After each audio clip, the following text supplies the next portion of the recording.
اعوذ باللہ من الشیطان الرجیم بسم اللہ الرحمن الرحیم وَإِذِ اسْتَسْقَىٰ مُوسَىٰ لِقَوْمِهِ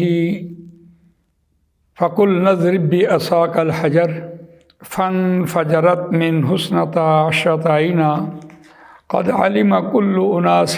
مَّشْرَبَهُمْ كُلُوا وَاشْرَبُوا مِن رِّزْقِ اللَّهِ وَلَا تَعْثَوْا فِي الْأَرْضِ مُفْسِدِينَ صدق اللہ العظیم۔ رب اشرح لي صدری ويسر لي أمری واحلل عقدۃ من لسانی یفقہوا قولی۔ اللہم ارنا الحق حقا وارزقنا اتباعہ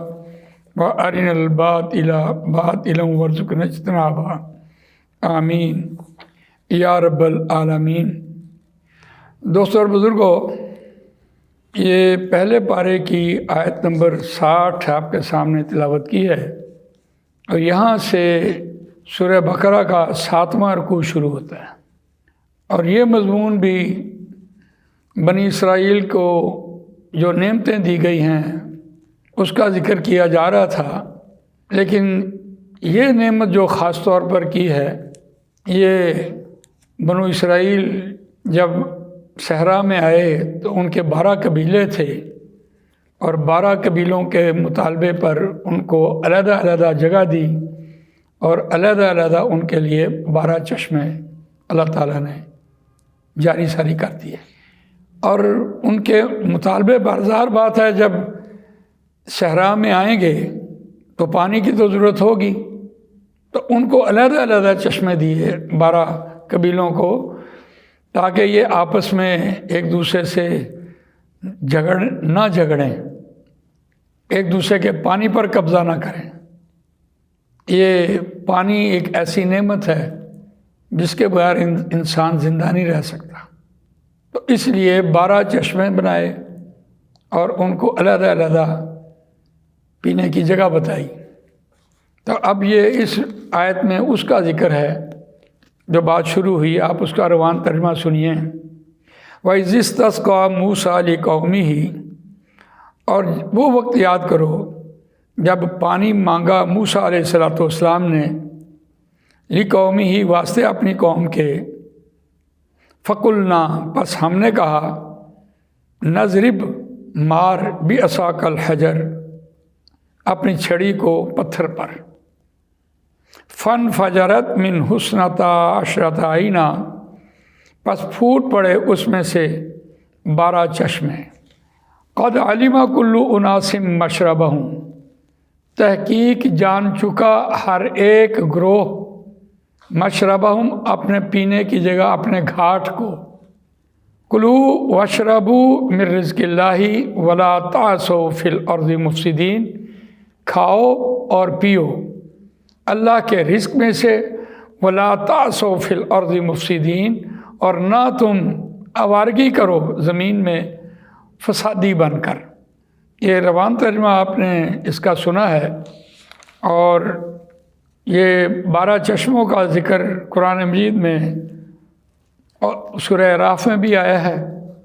اور یہ بھی موسیٰ علیہ السلام نے اللہ تعالیٰ سے التجا کی، اور پتھر پر جو عصا مارا گیا یہ بھی ایک معجزے کے طور پر تھا، تاکہ قوم کو اس بات کا یقین ہو جائے کہ اس صحرا میں پانی کا تصور کہاں سے آیا۔ تو یہ بھی جیسے حضرت موسیٰ علیہ السلام کا اعتماد امت کے سامنے رکھنا تھا، یہ بھی ان معجزوں میں سے ایک معجزہ ہے۔ یہی مضمون جو ہے یہ سورہ اعراف میں آیت نمبر 160 میں چلا گیا، وَقَطَّعْنَاهُمْ اثْنَتَا عَشْرَةَ أَسْبَاطًا أُمَمًا، اور ہم نے ان کو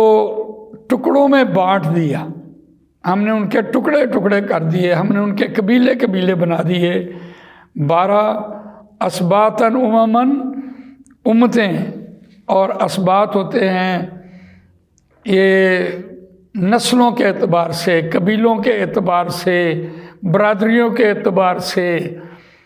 رہن سہن کے اعتبار سے، جیسے ہمارے ہاں آل اولاد کے اعتبار سے،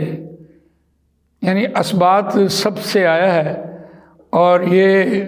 قبیلوں کے اعتبار سے بات بنتی ہے، جیسے ہمارے ہاں بھی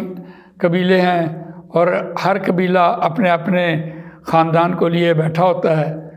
ان میں ان کی عادتیں اور امتیں گروہ گروہ، اس اعتبار سے اس کا ترجمہ ہوا ہے کہ گروہ گروہ جماعتیں اپنی برادری کے اعتبار سے انہوں نے 12 ان کے قبیلے بنا دیے، 12 حصوں میں ان کو کاٹ دیا، ٹکڑے ٹکڑے کر دیا یا علیحدہ علیحدہ کر دیا۔ یہ وَقَطَّعْنَاهُمْ اثْنَتَا عَشْرَةَ أَسْبَاطًا أُمَمًا، یعنی ہم نے ان کو جدا جدا کر دیا 12 امتوں میں، 12 گروہوں کے قبیلوں میں۔ وَأَوْحَيْنَا إِلَىٰ مُوسَىٰ، اور ہم نے وحی کی موسیٰ کی طرف، اِذِ اسْتَسْقَاهُ قَوْمُهُ، جب اس نے اپنی قوم کے لیے پانی مانگا، أَنِ اضْرِبْ بِعَصَاكَ الْحَجَرَ، تو مار پتھر پر اپنی چھڑی کو۔ فَانْبَجَسَتْ مِنْ حُسْنَتَا عَشْرَةَ عَيْنًا، پس پھوٹ پڑے اس میں سے 12 چشمے۔ قَدْ عَلِمَ كُلُّ أُنَاسٍ مَشْرَبَهُمْ، تحقیق جان چکا ہر ایک قبیلہ اپنے پینے کی جگہ کو۔ تو اس کے بعد یہ آگے بیان ہوا تھا، کُلُوا وَاشْرَبُوا مِن رِزْقِ اللَّهِ وَلَا تَعْثُوا فِي الْأَرْضِ مُفْسِدِينَ، اور یہاں بھی سورہ اعراف میں بھی اس بات کو وَلَٰكِن كَانُوا أَنفُسَهُمْ يَظْلِمُونَ پر آ کر ختم کیا ہے کہ یہ آپس میں ہم نے ظلم نہیں کیا، انہوں نے اپنی جانوں پر خود ظلم کیا ہے۔ تو یہاں جو اس کی بات کہی جا رہی تھی وہ بہت خوبصورت ہے، کلو واشربوا من رزق اللہ، اور کھاؤ اور پیو اللہ کے رزق میں سے، ولا تعثوا فی الارض مفسدین، اور نہ تم آوارگی کرو فسادی بن کر۔ اس آیت کو ہم یوں سمجھتے ہیں کہ پانی تو ضرورت تھی اور ان کے 12 چشمے بن گئے، اب جو اصل ان کے اندر ظلم اور زیادتی اور ناانصافی اور جھگڑا یہ وجود میں آیا ہے تو یہ اس پانی کی وجہ سے آیا ہے۔ یہاں جو خاص طور پر اشارہ کیا جا رہا تھا وَلَا تَعْثُوا فِي الْأَرْضِ مُفْسِدِينَ، اور نہ تم آوارگی کرو زمین میں مفسدین بن کر، فسادی بن کر۔ بالکل اسی طرح یعنی کسی کے پانی پر جا کے قبضہ کر لیا، یا جیسے ہمارے دیہاتوں میں اکثر ایسا ہوتا ہے کہ گھروں میں ایک پردہ سا لٹکا ہوتا ہے دروازے کے اوپر، جو بھی آئے گھومتا پھرتا آوارگی کرتا ہوا، بس ایک گھر کی بات دوسرے گھر کی طرف چلی گئی،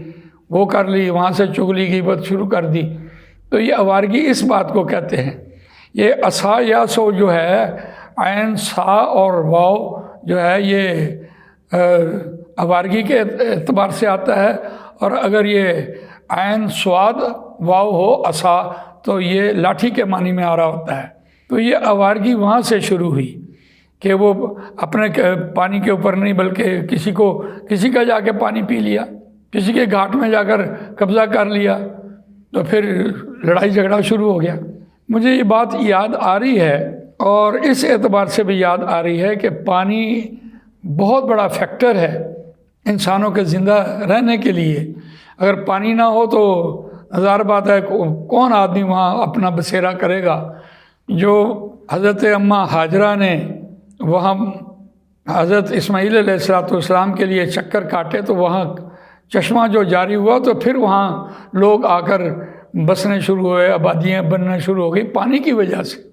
اور پاکستان میں بھی اگر ہم یہ دیکھیں کہ امت مسلمہ اور بنی اسرائیل کے حالات سیم ہیں، اسی طرح ہی ہوں گے، تو آج بھی دیکھیں کہ آج تک ہمارا کالا باغ ڈیم نہیں بنا، اور پانی ہمارا وافر چلا جاتا ہے، اور انڈیا نے کتنے ڈیمز بنا لیے اور ہمارا پانی سارا وہ روک لیتا ہے اور ہمیں پانی کی قلت آ رہی ہے۔ مجھے یہاں ڈاکٹر اسحاق احمد مرحوم کی بات یاد ہے کہ اگر پاکستان اور ہندوستان کی لڑائی بھی ہوئی، جنگ ہوئی، تو وہ پانی پر ہی ہوگی۔